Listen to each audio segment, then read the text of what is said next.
కావ్య రాజుతో ఇలా అంటూ ఉంటుంది. మా బాస్ సంతకాలు చేసి ఇచ్చారు, కానీ నేను వాటిని పాడేశానండి. ఇప్పుడు మీరు ఎలాగైనా సరే మా బాస్ లాగా సంతకం చేసి ఇక్కడ పెడతారా అని చెప్పి కావ్య అడుగుతుంది. అది వినగానే రాజు అయితే ఏం మాట్లాడుతున్నారు కళావతి గారు మీరు, అంటే ఇప్పుడు ఆ సంతకాన్ని ఫోర్జరీ చేసి నన్ను పెట్టమంటున్నారా అని చెప్పి అంటాడు.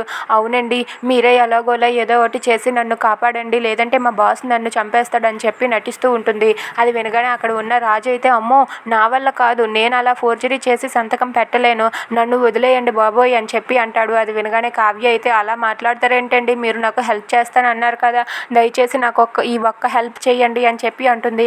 ఏం మాట్లాడుతున్నారు కళావతి గారు, ఇది ఈ పెద్ద ఆఫీస్కి సంబంధించిన డీలింగ్, ఇలాంటిది నేను చేయలేను అని చెప్పి రాజు అయితే అక్కడి నుండి వెళ్ళిపోతాడు. అది చూసి కావ్య ఒక్కసారిగా షాక్ అయిపోతుంది. ఇప్పుడు ఇతనితో నేను ఎలా సంతకాలు పెట్టించాలి అని చెప్పి ఆలోచిస్తూ ఉంటుంది. ఎలాగోలా చేసి కావ్య అయితే ఆ పేపర్ల మీద సంతకాలు చేసేలా చేస్తుంది. ఇక ఆ కాగితాలను తీసుకుని వెళ్ళి రుద్రాణికి ఇస్తుంది. ఇక రుద్రాణి అయితే కొంతమందిని పిలిపించి, ఇదిగోండి మా రాజు బ్రతుకున్నప్పుడు చేసిన సంతకాలు ఇవి, కానీ ఇప్పుడు రాజు చనిపోయాడని నేను అంటున్నాను, కానీ వాళ్ళు రాజు బ్రతికే ఉన్నాడని చెప్పి సంతకాలు పెట్టుకొని వచ్చారు, అవి ఈ ఫోర్జరీ చేసిన సంతకాలని నాకు అనిపిస్తుంది, మీరే కంపారిజన్ చేసి ఆ రెండింటిని టాలీ చేసి చూడండి, ఏది నిజమో ఏది అబద్ధమో ఇప్పుడే తేల్చి చెప్పండి అని చెప్పి అక్కడ ఉన్న రుద్రాణి అయితే ఆ రెండు కాగితాలని కూడా అతనికి ఇస్తుంది. ఇక అతనైతే మొత్తం అంతా కూడా చెక్ చేస్తూ ఉంటాడు. ఇక పాత సంతకానికి ఇప్పుడు పెట్టిన కొత్త సంతకానికి కలిపి కంపారిజన్ చేసి చూస్తూ ఉంటాడు. ఇక కావ్య అయితే కంగారు పడుతూ ఉంటుంది.